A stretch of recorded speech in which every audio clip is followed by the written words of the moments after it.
qarshii 500 sanaan summii bitadheera ta'e. Nagaa faraarri Waaqayyoo karaaf kallattii jirtan hundumaatti isiniif haa baay'atu. Kabajamoo fi jaallatamoo obboloota koo hordoftoota chaanala koo akkam jirtu nagaa keessanii? Ani obboleettiin keessan baay'ee nagaa kooti.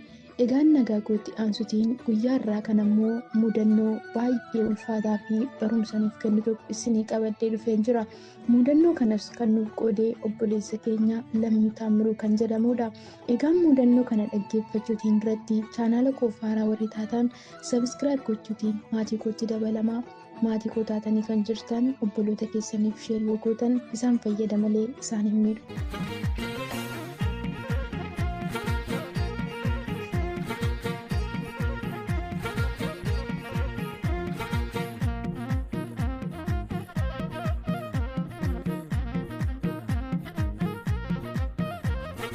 Kun bu'aa dhiifama gochuu dhabuurraan dhufuudha. Egaa obboleessi keenya Lammii Taammiruun akkas jedheetu dubbata. Sammuun koo hiriyaa keessa nasitu ajjeese bar lammii sumatu ajjeese nafsi gadaa'ineet naan jechuutiin natti asaasa. Yaadannoo waggaa 8 dura na fuulda deddeebisee suuraa michuu koo sana ija koo dura fidee ceephaa akkan jiraadhu namaaf na gootee Waaqayyo jedheen Waaqa gaafadha. Waaqa biraas ginoo deebiin hin jiru. Deebiin Waaqa biraayyuu dhibee akkamiinan ofiif deebisuu danda'a? Michuu jennee wal waamuu yoom eegallee hin yaadadhu. Umurii keenya daa'imummaan michuu yoo maqaa wal dhoofne jennee kakuu waliin seenne michuu waliin jechuu eegalle. Michuu koo akkan ani ajjeese sammuu koo ittiin na adabaa jiraatu hiriyee koo daa'imummaa har'a lubbuunsaa iddoo dhugaa jirtu san faana maal qaba gaafichi otoo nani du'eera ta'e. Si ajjeeseen si yaadee yaa hiriyaa kiyya. Si haa ga'u nagaan koo jedhee akkan hin eegalle iddoo hafuurri kee nagee nagaan kiyya si haa ga'u hin jirtu. Kanaafuu michuu koo nagaa koo si qaqqabsiisurra taateen ittiin si ajjeese sana odeeffachuuf filadheera. Yoo narraa gara ta'eef kunoo akkas jedheen guyyicha of jaallachuu kootiin of biraa si dhabe sana odeeffadha. Wajjin guddanne hiriyaa daa'imummaati. Handaara torban tokko qofa waan wal dursinuuf harma haadhota keenya lamaanii dabarree hooneerra. Loon tikaa haga mana barumsaatti adda baanee hin beeknu. Haayiskuulii haga piriippaaraatooriitti kutaa tokko kireeffannee waggaa 4 mana tokko teenyeerra. Qormaata biyyoolessaa kutaa 12ffaa qoramnee boqonnaa gannaatiif akkuma gara maatii keenya baadiyyaatti deebineen yeroo jalqabaatiif wal dhabne baay'een itti gaddee ture. Achi taa'ee isa duukaa jibbaan jiraachirra jedheen Finfinnee mana wasiila kootti dhufe. Ergina ni biraa deemee innis baay'ee of cephee dhiifama na gaafachuuf naaf bilbilee jalaa kaasuun dide irra deddeebi'ee inni bilbilaan lakkoofsa isaa bilaaklistiin godhe. Deddeebisee miiseejiin naaf barreesse. Utuu ati as jirtuyyuu guyyoota 4 wal oolne dabarsine sana hin dandeenyeen ture. Dhiifama si gaafachuun mo'amuutti lakkaa'een kanaafin akka hin dandeenye utuun beekuu akka nama danda'uu si jalaa callisuutti filadhee ture. Amma garuu kunuu torbeen 2 na dhokfatteetta.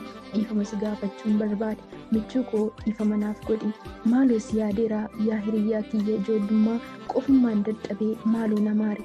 Amma kottu galii in araaramnaa jedhee naaf barreesse. Callisuun filadhe garaan koo fayyuuf ni dide. Garuu nan jaalladha. Jaalala keenyarraa yakka inni natti ballees akka hin caalle nan beeka.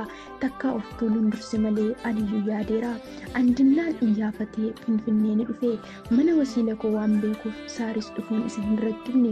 Inni dhufuusaa dhageenyaniin latti as hin jiru jedhaanii jedheetan saarisii mana wasiila kiyyaatii deemee adaadaa koo bira lidataan bulee. Na eegee dadhabnaan haadha manaa wasiila kootiifi xalayaa akkas jettu barreessee itti kennee deeme. Michuu koo si yaadeera. Maaloo dhiifama naaf godhi. Kottu gali. Akkuma keenya duriitti ni jiraanna. Namatu gidduu keenya ture malee jibbi gidduu keenya hin turre. Waan uumame sana hundumasaa siifanii atumti naaf araarame kottu. Ilaa kunoo kanaan kottu jedhee qarshii 500 xalayaa sana keessa naaf kaa'ee gara baadiyyaa dhaloota keenyaa iddoo na barbaacha dhufeetti ni adeeme. Garuu mana hin geenye. Qe'ee hin naqamne utuu naannoo dhaloota keenyaa hin ga'iin utuu ana michuusaa isa barbaacha dhufe hin argatiin utuu in dhufaa ni araaramne jedhee abdiidhaan deemu gaafichi balaa konkolaataatiin ni du'e. Kanarra homaa isiniif himuu hin danda'u.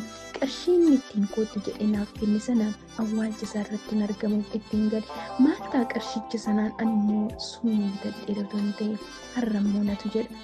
Michuu koos yaadeera maaloo dhiifama naaf godhi kottu gali akkuma keenya duriitti ni jiraanna namatu gidduu keenya ture malee jibbi gidduu keenya hin turre.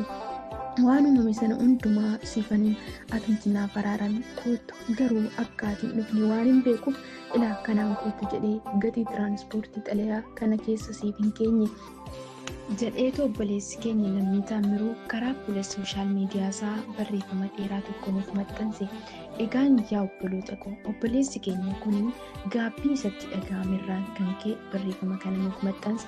Lammaffaan immoo dhaloonni irraa barachuu akka qabuutiif barreeffama kana nuuf maxxanse. Egaa aniif isin namootaaf dhiifama gochuu ni dandeenya garan dhiifamaas keessa keenya jira. Waaqayyo gooftaan sagalee isaa keessatti namni ilma namaaf dhiifama godhu yookiin immoo yakkaa isaa irra darbuuf waaqayyo biraallee dhiifama akka argatu ni dubbata. Haa ta'u maleetii yeroo tokko immoo gara jabummaan keenya yookiin immoo ilma namaa gaafa yakkinii dhiifama gochuu jechuun gad of deebisuu yookiin immooti akka waan of tuulummaa wayii nutti fakkaachuutiin yeroo itti irra dabarru yookiin immoo yeroo itti tuffannu. Haa ta'u malee kanarras darbee gara jabummaan keenya sun yeroo itti aarsaa nu kaffalchiisu ni jiraata jechuudha.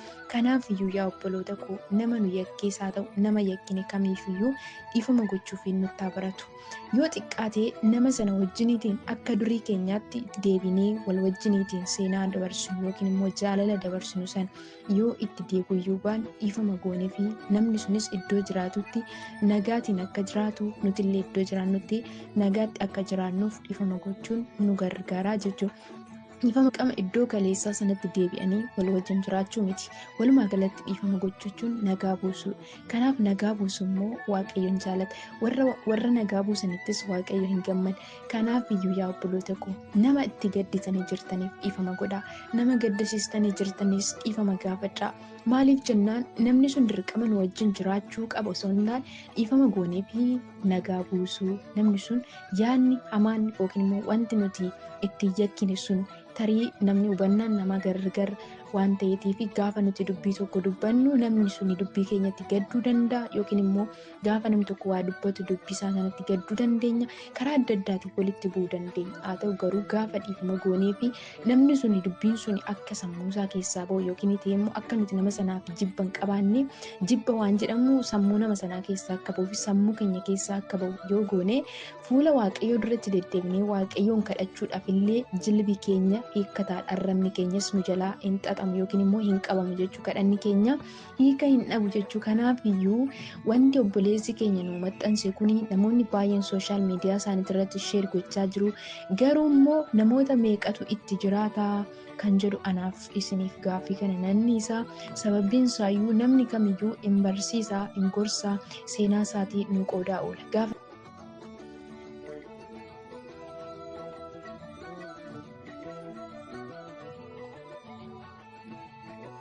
Tamaama waan ta'eef namni ba'ee seenaa isaa nutti odeessa miti. Kanaaf yaa obboloota koo gaabbiin as deebisuu hin dandeenye yoo jiraate dhiifama namaaf gochuu dadhabuudha. Garaa dhiifamaa dhabuudha. Kanaaf viidiyoo kanarraa yookiin immoo seenaa obboleessa kanaatirraa barumsa guddaa akkasiin argattan abdiin qaba.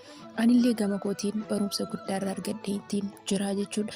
Kanaaf iyyuu obboleessa seenaa kana nuuf qoodee waaqayyo gooftaan baraa fi jireenya isaa haa eebbisu. Kanaaf galatoomaa isiniin jedha. Waaqayyo hunduma keessaniin haa gargaaru. Nagaan naa turaa sheer godhaa.